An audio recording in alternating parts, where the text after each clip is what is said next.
With the MCU, DCEU, and Universal Monsters expanded franchises, suggesting that Hollywood has a bit of a thing for tying movies together to make them even more lucrative, you'd think shared movie universes were a particularly new thing, but the reality is that it's been happening for years in far more subtle and creative ways than you might think. We've already looked at some of those connections before, but those were just the start, and it's time we created our own shared universe of lists. I'm Ben from Whatculture, and here are 10 more movies you didn't know were connected.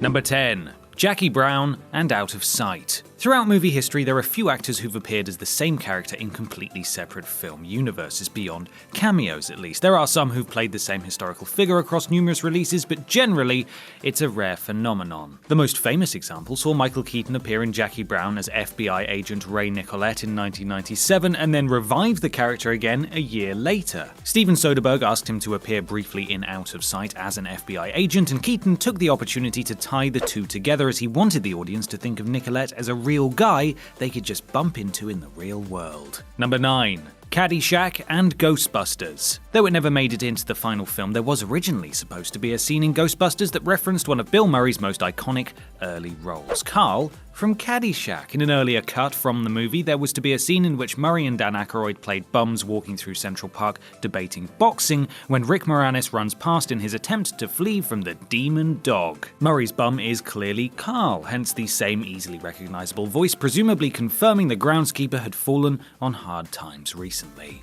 Number 8. Commando and Die Hard 2. Arnold Schwarzenegger's hyper-violent action Commando is set in fictional country Val Verde, which was created by writer and producer Stephen E. D'Souza as a stand-in for South or Central American locations. The 1985 release was the country's debut, but it has appeared in a number of films, TV shows, and video games, establishing a sort of D'Souza shared universe. The best of those links is between Commando and Die Hard 2. The first movie setting is also the country of origin of General Ramon Esperanza, the drug lord and dictator who is being extradited to the United States in Die Hard 2, who is the target of Colonel William Stewart's rescue plan. Number 7. Star Wars Episode 1 and E.T. the Extraterrestrial. Say what you want about the Phantom Menace's frankly boring obsession with intergalactic bureaucracy, but at least it established a link between two of the most beloved sci-fi universes ever created. During the hearing scene at the Galactic Senate, when Queen Amidala announces her no-confidence vote in Chancellor Valorum and proposes a vote for a new Chancellor, you fool, why did you do that? We get to see the reactions of other representatives, and in there are 3 delegates from E.T.'s home planet, confirming they're in the same universe. Number 6. Scream 3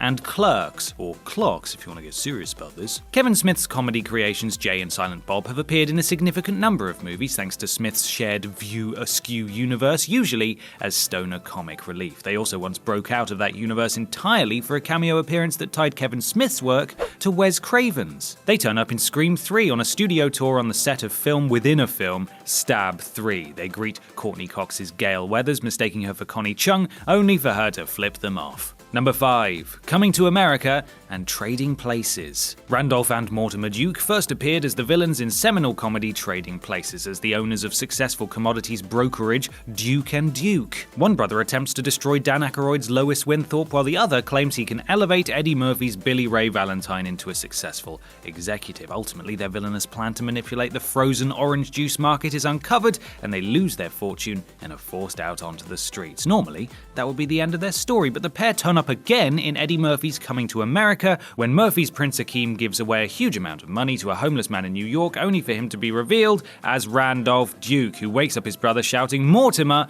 we're back." Number 4. Casper and Ghostbusters. The 1995 Casper movie was full of throwaway cameos that were mostly included for comedic effect, including Clint Eastwood, Mel Gibson, and Rodney Dangerfield, but they didn't mean a great deal aside from inspiring a few laughs. The best cameo, however, was reserved for Dan Aykroyd, who turned up early in the film as Carrigan Crittenden and her sidekick Dibs try to exorcise the Whipstaff ghosts. He appears in full Ghostbusters getup as Ray Stantz, tying the two film universes together. Number 3. Reservoir Dogs, True Romance, and Inglourious Inglourious Basterds. In the flashback sequence in Reservoir Dogs showing Mr. White meeting with Joe, the big boss asks White how Alabama is. That Alabama is the same one played by Patricia Arquette in True Romance, who was White's former partner. Tarantino had initially wanted Alabama to team up with Mr. White, but the end of True Romance was changed, and that part of the story was dropped out. And there's another link between True Romance and another Tarantino movie, as Hollywood movie producer Lee Donowitz is actually the son of Eli Roth's Bear Jew Sergeant Donnie Donowitz from Inglourious Basterds. Number 2. Collateral and the Transporter. 2 years after he debuted as Frank Martin in the popular Transporter movie, Jason Statham turns up for a brief cameo at the end of Collateral, delivering a bag to Tom Cruise's Vincent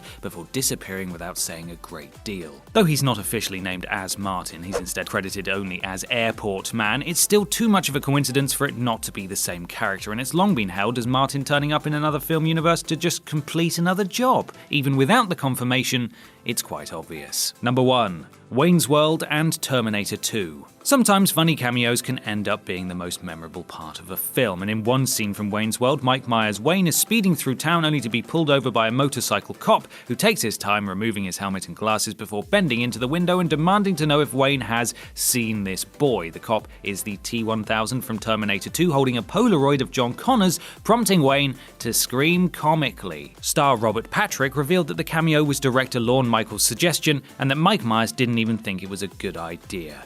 Shows what he knows. And that's our list. Make sure you subscribe to the Whatculture YouTube channel for more lists like this, and don't forget to visit whatculture.com for daily news and articles. I'm Ben from Whatculture, and thanks for watching.